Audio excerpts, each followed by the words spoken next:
Hello student, welcome to Sentencer online classes. You are working from home. Student, in previous video we were discussed about the de Broglie hypothesis and matter wave. Today we will solve some numerical based on de Broglie hypothesis. So let's start. First numerical: if electron and proton have same kinetic energy,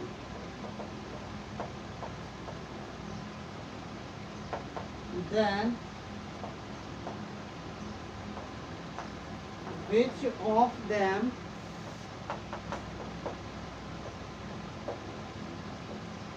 have maximum de Broglie wavelength?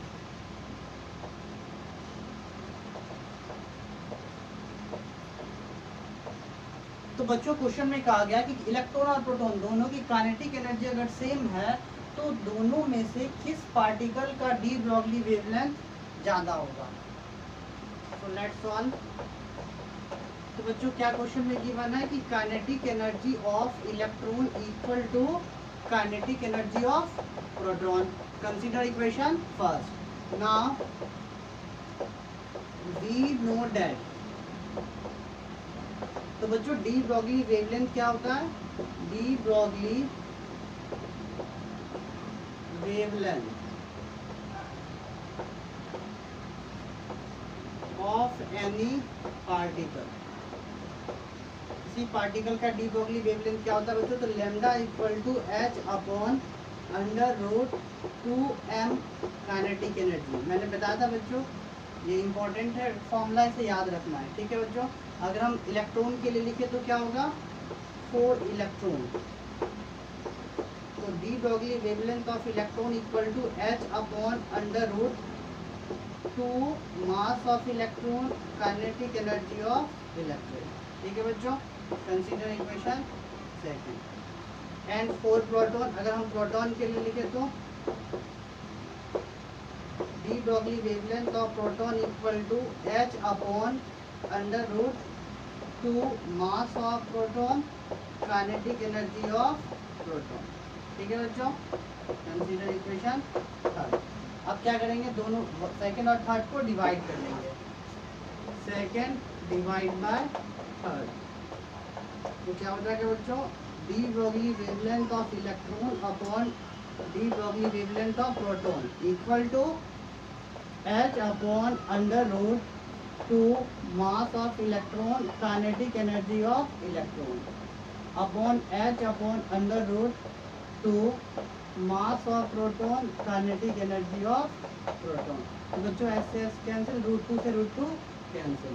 D Broglie wavelength of electron upon de Broglie wavelength of proton equal to under root mass of proton kinetic energy of proton upon mass of electron kinetic energy of electron. तो बच्चों kinetic energy proton electron दोनों का क्या है? Same है, तो ये तो कैंसिल हो गया। क्या बचा बच्चों?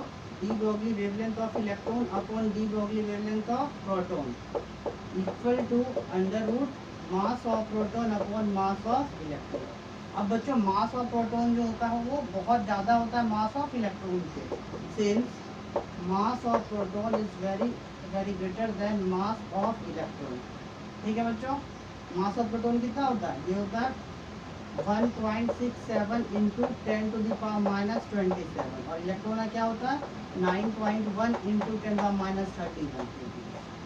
देखो बच्चों 18 या 2000 टाइम्स ज़्यादा होता है, ठीक है। तो mass of proton greater then mass of electron, that's why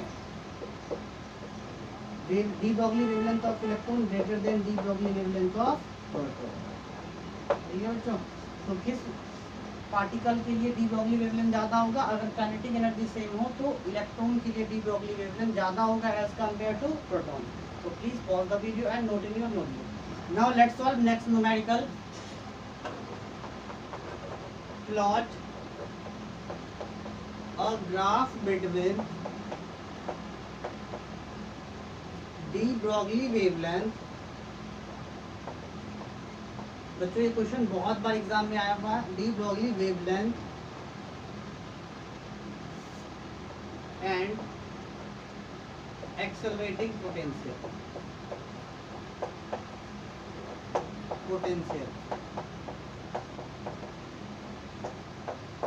of any of electron. ठीक है बच्चों, तो हमें ग्राफ प्लॉट करना है किस किस के बीच में, डी ब्रॉगली वेवलेंथ और एक्सेलरेटिंग पोटेंशियल के बीच में। तो सबसे पहले हम इन दोनों के बीच में रिलेशन देख लें। तो वी नो डैट क्या होता है बच्चों दोनों के बीच में रिलेशन, कि डी ब्रॉगली वेवलेंथ लैम्डा जो होता है वो होता है 12.27 अपॉन अंडर रूट वी। ठीक है ना, इट मीन्स अगर हम देखें तो lambda equal to constant upon under root v. ठीक है बच्चों, तो हमें प्लॉट करना है वेवलेंथ और एक्सेलरेटिंग पोटेंशियल के बीच का ग्राफ। तो wavelength sorry accelerating potential and wavelength आप कैसे भी कर सकते हो, वाई एक्सिस पे किसी को भी, एक्स एक्सिस पे किसी को भी प्लॉट कर सकते हो। स्टूडेंट आपको पता होगा मैथ में आपने पढ़ा होगा कि y equal to constant upon root x का ग्राफ कैसा होता है, यानी y इक्वल टू 2/√x या y इक्वल टू 3/√x का ग्राफ कैसा होता है। तो अगर नहीं पता है तो देख लो, मान लो ये y है ये x है और y इक्वल टू 2/√x या 3/√x या कॉन्स्टेंट/√x का ग्राफ जो होता है लगभग हाइपरबोलिक ग्राफ होता है। ठीक है, आपने मैथ में पढ़ा होगा।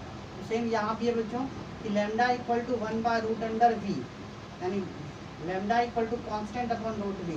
तो इसके बीच का ग्राफ कैसा हो जाएगा बच्चों, इसके बीच का ग्राफ भी लगभग हाइपरबोलिक। ठीक है, इनफाइनाइट पे ये इंटरसेक्ट करेगा, ये लाइन भी इनफाइनाइट पे इंटरसेक्ट करेगा। बच्चों कभी कभी क्वेश्चन में पूछा जाता है ग्राफ प्लॉट करने के लिए वेवलेंथ और काइनेटिक एनर्जी के बीच में। तो आपको पता है बच्चों लैम्डा इक्वल टू क्या होता है, ये होता है h upon under root 2m/e। ये तो पता है, यहाँ से यही पता चलता है कि लैम्डा जो है किसी पार्टिकल के लिए मास और h कांस्टेंट होगा, तो लैम्डा जो होगा वो constant upon under root kinetic energy होगा। तो कभी कभी तो पूछा जाता है डी ब्रॉगली वेवलेंथ और एक्सेलरेटिंग पोटेंशियल के बीच में ग्राफ, वो ऐसा होगा। कभी कभी क्वेश्चन पूछा जाता है डी ब्रॉगली वेवलेंथ और काइनेटिक एनर्जी के बीच का ग्राफ। तो ध्यान से देखें तो ये भी y equal to constant upon root x का ही ग्राफ है। इट मीन्स ये ग्राफ भी ऐसा ही होगा। तो अगर ड्रॉ करना हो वेवलेंथ और काइनेटिक एनर्जी के बीच का ग्राफ तो हम ऐसे ड्रॉ करेंगे। ठीक है, ये भी हाइपरबोलिक इक्वेशन की तरह ही है। So please pause the video and note in your notebook. Now student, let's solve next question. If an alpha particle and a proton have same accelerating potential,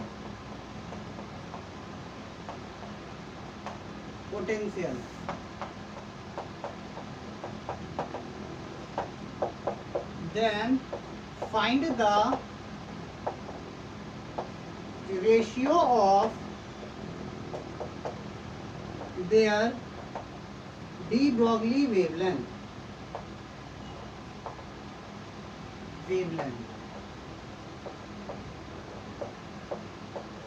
तो बच्चों क्वेश्चन में कहा गया कि यदि अल्फा पार्टिकल और प्रोटॉन दोनों का एक्सेलरेटिंग पोटेंशियल सेम हो तो डी ब्रॉगली वेवलेंथ का रेशियो क्या होगा। तो सबसे पहले बच्चों अल्फा पार्टिकल की हम बात कर लेते हैं। आपने केमिस्ट्री में पढ़ा होगा वैसे अल्फा पार्टिकल का जो मास होता है, mass of alpha particle is 4 times mass of proton.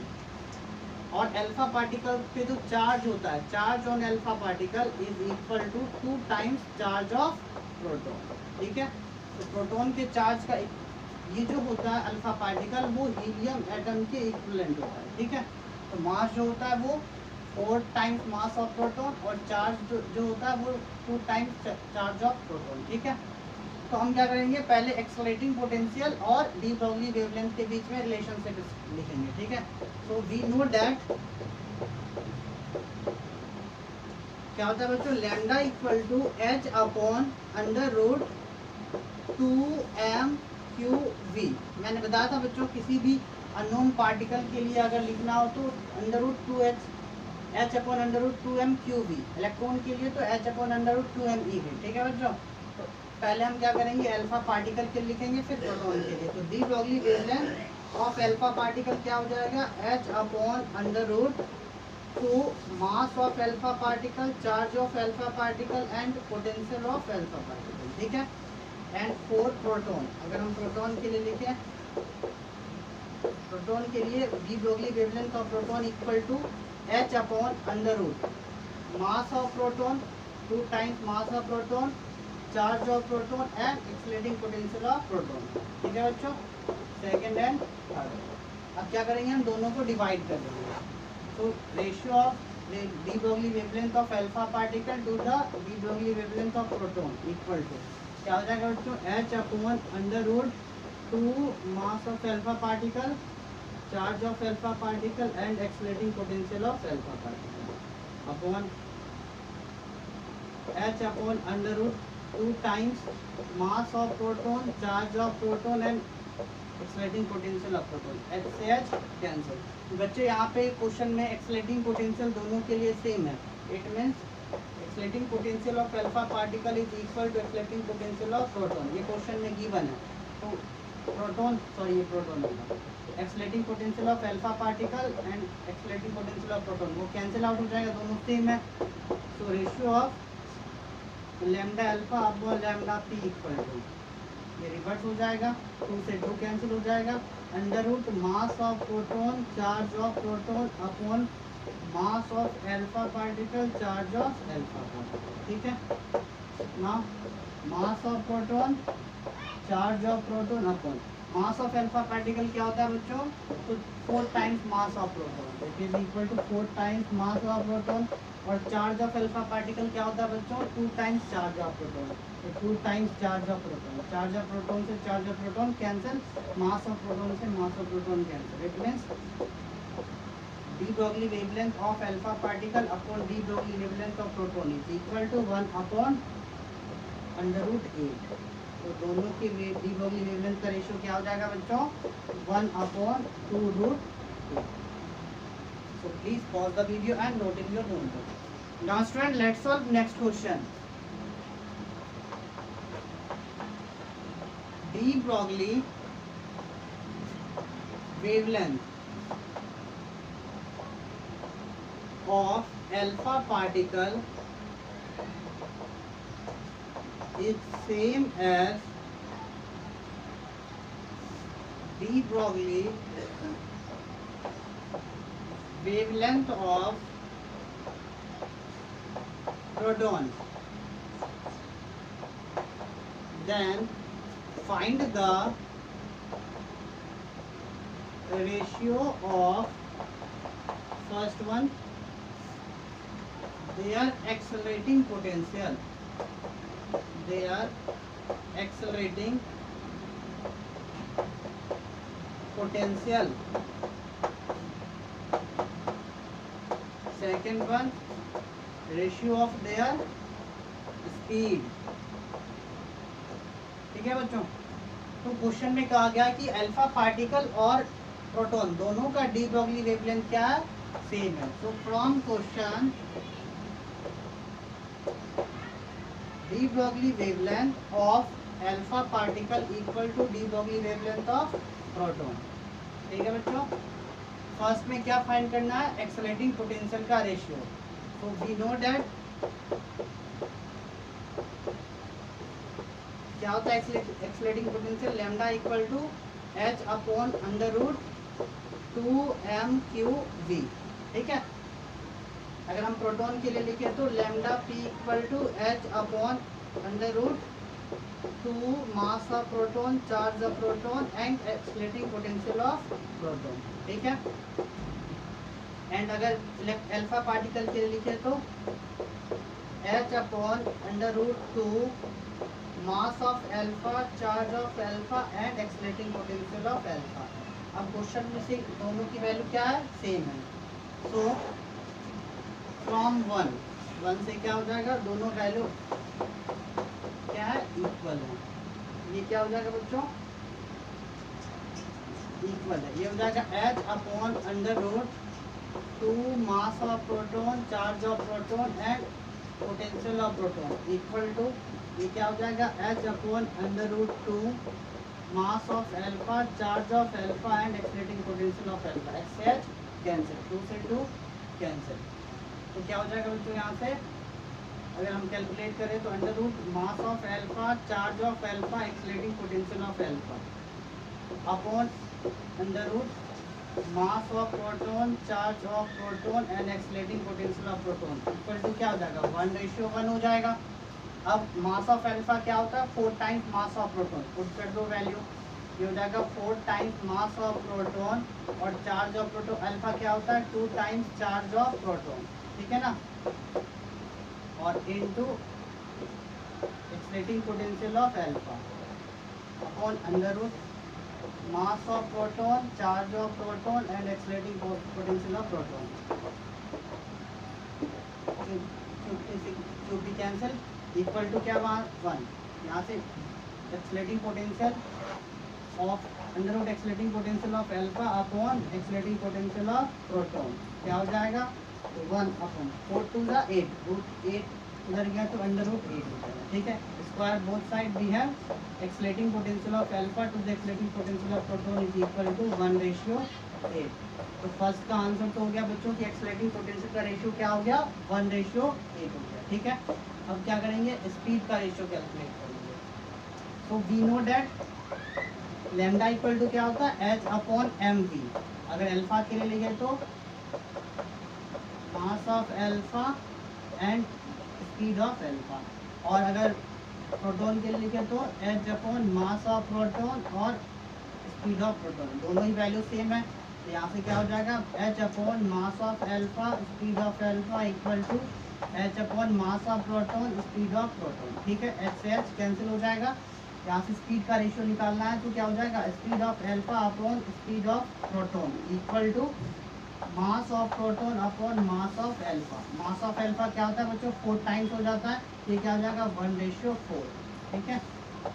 It means the ratio of the speed is 1:4। So please pause the video and note in your notebook. Now let's solve next question. Find the de Broglie wavelength, find the ratio of de Broglie wavelength of alpha particle which is accelerated by a potential of 64 volt to a proton which is accelerated by a potential of 128 volt.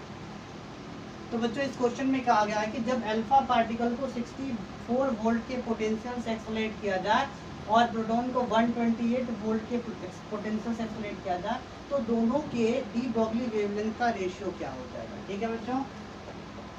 So from question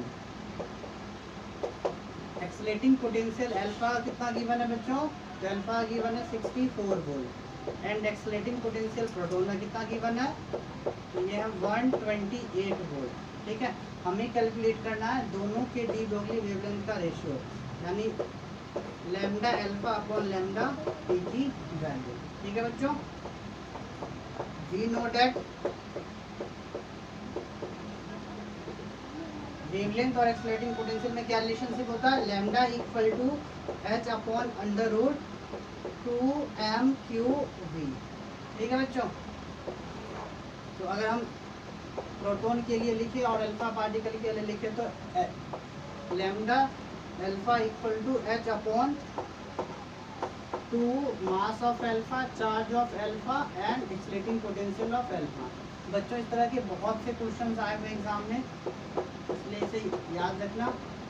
H upon under root 2 mass of proton, charge of proton and accelerating potential of proton. ठीक है, हमें दोनों का ratio निकालना है, तो क्या करेंगे, दोनों को डिवाइड कर लेंगे, 1 डिवाइड बाय 2 क्या हो जाएगा, accelerating potential sorry the ratio of their wavelength equal to H upon under root 2 mass of alpha, charge of alpha, accelerating potential of alpha upon H upon under root 2 mass of proton, charge of proton, accelerating potential of proton. ठीक है बच्चों, H से H cancel, 2 से 2 cancel, तो ये हो जाएगा under root M P Q P V P upon M alpha Q alpha V alpha. ठीक है, अब सबकी वैल्यू पुट करेंगे, तो क्या हो जाएगा, under root M P Q P और वी पी कितना है बच्चों, तो 120 है।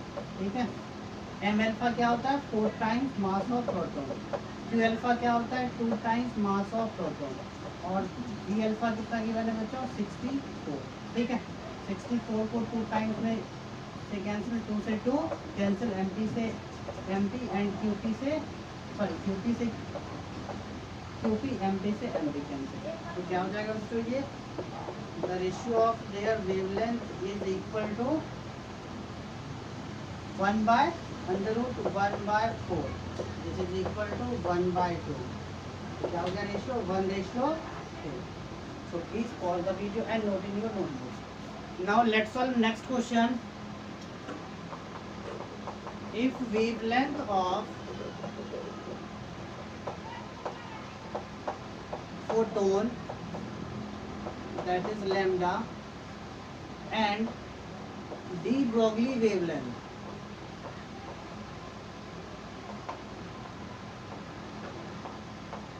of electrons have same value, then prove that